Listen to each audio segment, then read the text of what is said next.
গোমাতা হত্যার প্রতিবাদে মহকুমা শাসকের কাছে ডেপুটেশন পেশ। আগামী 7 জুন উদযাপিত হতে চলেছে বকরি ঈদ। এই উপলক্ষে বিশ্ব হিন্দু পরিষদের পক্ষ থেকে রামপুরহাট মহকুমা শাসকের কাছে একটি গণ ডেপুটেশন জমা দেওয়া হয়। সংগঠনের পক্ষ থেকে জানানো হয়, বিভিন্ন অঞ্চলে যেখানে বহু সম্প্রদায়ের মানুষ একসঙ্গে বসবাস করেন, সেখানে ঈদের দিন খোলা জায়গায় গোমাতার হত্যার ঘটনা ঘটে থাকে।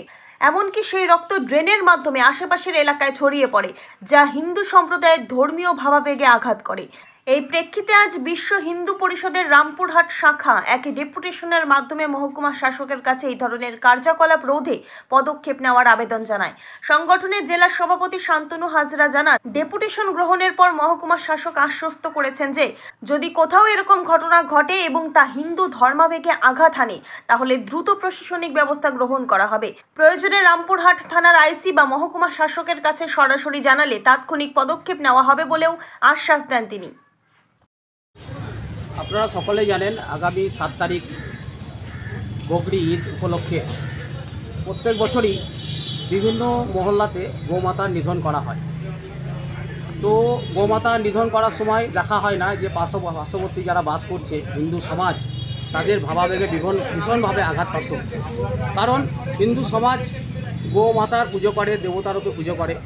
তো গোমাতার রক্ত তাদের ড্রেনের উপর দিয়ে বয়ে যায়, সেই রক্ত দেখে হিন্দু সমাজের চোখ দিয়ে জল পড়ে, তারা ভীষণ ব্যথাপ্রাপ্ত হয়। তো বিশ্ব হিন্দু পরিষদ এই বিষয়টার উপর নজর রেখে আজকে রামপুরহাট মহকুমা সাহেবকে একটা ডেপুটেশন দিল, যেন এই বিষয়ের উপরে ওনারা আলোকপাত করেন এবং ভবিষ্যতে যেন হিন্দু সমাজের চোখের জল না পড়ে সেই বিষয়টা যেন উনি লক্ষ্য রাখেন। এই জন্য ওনারাকে আমরা একটা স্মারকলিপি জমা দিলাম। কী প্রতিশ্রুতি দিল আপনাকে? উনি বললেন কোনো মতেভাবেই এইভাবে এই বিষয়টা আর করতে দেওয়া যাবে না।